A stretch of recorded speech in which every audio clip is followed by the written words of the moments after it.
মাহমুদুল্লাহ রিয়াদও এই ফ্রেমটায় থাকতে পারতেন হাবিবুল বাশার সুমন আর আব্দুর রাজ্জাকদের সাথে। তবে এখনই ক্রিকেট ক্যারিয়ার থামিয়ে ম্যাচ রেফারিংয়ে নিজেকে আনতে রাজি নন এই ফিনিশার। খেলতে চান আরও কয়েকটা ঘরোয়া ক্রিকেটের সিজন। তাই তো বিসিবির ম্যাচ রেফারিং নিয়ে যে ওয়ার্কশপ, সেটাতে ইনভাইটেশন পেয়েও আপাতত রিয়াদ গ্রিন সিগন্যাল দিলেন না। আসলে উনি একসেপ্ট করেন না। তার কথা হচ্ছে যে আমি আরও কয়দিন খেলবো, তারপরে ও আরও কয়দিন লোকাল লিগ খেলতে চায়। তো আমার সাথে নিজে কথা হয়েছে, লোকাল লিগ খেলা কেরিয়ার শেষ হলে স্টার্ট হবে। আর ম্যাচ রেফারি তো during playing career you can't do it. So সেই জন্যে সে আসেনি। ভাই, আপনি যে সৈকত ভাই রাহুল ভাইয়ের কথা বলেন, সৈকত ভাই তো এখন রেগুলার বেসিসে মানে বড় বড় সিরিজগুলো করছে। হোয়াট অ্যাবাউট রাহুল ভাই? রাহুল ভাইকে নিয়ে আপনাদের ফার্দার পরিকল্পনাটা কি?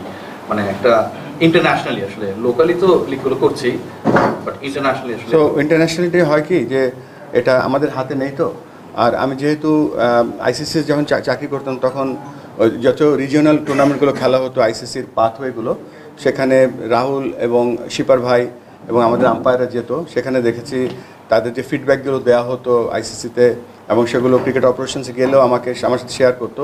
দে আর ডুইং এক্সট্রিমলি ওয়েল এবং খুব ভালো করতো এবং করেছে। তবে রাহুল এবং শিপার ভাই দুজনই ভালো করছে। তবে রাহুলের যেটা নেক্সট স্টেজে যাওয়ার যে জায়গাটা, সেটা সম্পূর্ণ ক্রিকেট অপারেশন আইসিসির উপর নির্ভর করছে।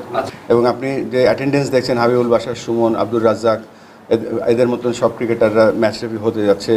এটা অবশ্যই বাংলাদেশ ক্রিকেটের ভালো মানের ম্যাচ রেফারি তৈরি করার সাথে সাথে ইন্টারন্যাশনালি যাতে আমাদের ম্যাচ রেফারিরা আরও ভালো করতে পারে, তার সেই পথ অলরেডি আমাদেরকে সৈকত দেখিয়ে দিয়েছে, রাহুল দেখিয়ে দিয়েছে, গাজী, সোহেল, ম্যাক, সুমন সবাই, এবং মেয়েদের মধ্যে জেসিও করছে এই কাজগুলো। তো এই যে আমাদের যে উন্নয়নের ধারাটা, ম্যাচ অফিসিয়াল যে ম্যাচ, এটার একটা বড় অংশ আজকে আমরা আরেকটা লেভেলে যাচ্ছি এবং দেখে ভালো লাগছে যে আমাদের সব কিছু সামনের দিকে এগিয়ে যাচ্ছে আল্লাহর রহমতে।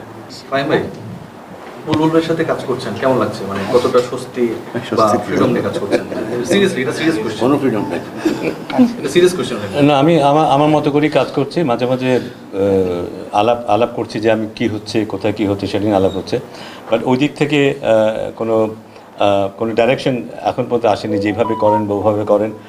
আমি ওইটা ফিল করিনি যে আমাকে কারো ডিরেকশন অনুযায়ী কাজ করতে হচ্ছে। বাট আমি নিজের থেকে মাঝে মাঝে আলাপ করছি যে ভেতরে কী হচ্ছে বা না হচ্ছে সেই সব নিয়ে আলোচনা। মাঝে মাঝে কিছু অ্যাডভাইস দরকার হলে সেটা নিচ্ছি।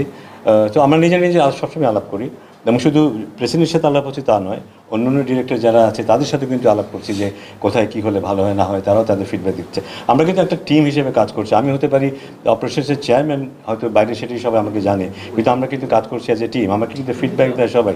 যখন দল খারাপ করে আমাকে সমালোচনা শুনতে হয় বোর্ড ডিরেক্টরদেরও, যে কোন জায়গায় আমরা ভালো করতে পারিনি।